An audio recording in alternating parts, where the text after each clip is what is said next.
అవినీతి చేప ఏసీబీకి చిక్కింది. గన్నవరం సబ్ ట్రెజరీ అధికారి విజయ్ గణేష్ బాబు ₹1,50,00,000 అక్రమాస్తులు కలిగి ఉన్నట్లు అధికారులు గుర్తించారు.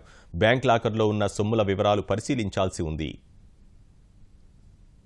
కృష్ణా జిల్లా గన్నవరం సబ్ రిజిస్ట్రార్ కార్యాలయంలో సబ్ ట్రెజరీగా పనిచేస్తున్న గెడ్డం విజయ్ గణేష్ బాబుకు ఆదాయానికి మించి ఆస్తులు ఉన్నట్లు అవినీతి నిరోధక శాఖ గుర్తించింది.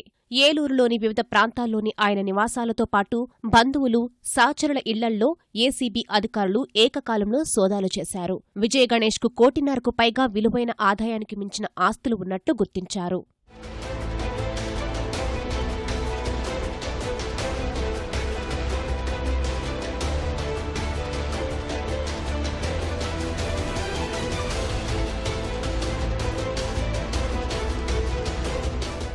విజయ్ గణేష్ బాబుకు ఏలూరులో పెద్ద పెద్ద భవనాలు ఉన్నా ఎవరికీ అనుమానం రాకుండా చిన్న ఇంట్లో ఉన్నట్లు ఏసీబీ అధికారులు తెలిపారు. భారీ మొత్తం వెచ్చించి కుమారుడు, కుమార్తెను అమెరికాలో చదివిస్తున్నట్లు తెలుసుకున్నారు.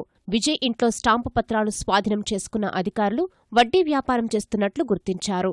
పెద్ద సంఖ్యలో విదేశీ బ్రాండ్ మద్యం సీసాలు అధికారులకు దొరికాయి. బ్యాంకు లాకర్ను పరిశీలిస్తే మరిన్ని వివరాలు వెలుగుచూడనున్నాయి. ఈ గణేష్ బాబు గారి నివాసం ఉంటున్నటువంటి అమీనాపేటలో ఉన్నటువంటి ఇల్లు, ఈయనకి శనివారంపేటలో ఉన్నటువంటి 3 అంతస్తుల బిల్డింగు అద్దెకిచ్చాడు. అక్కడ ఈయన సహచరుడైనటువంటి మరొక ఉద్యోగి దగ్గర, ఈయన అత్తగారు అయిన ఇల్లు అయినటువంటి తాడేపల్లిగూడెం, ఈయన పనిచేసే ఆఫీసులో ఏకకాలంగా 5 చోట్ల ఈ సోదాలు నిర్వహించడం జరిగింది.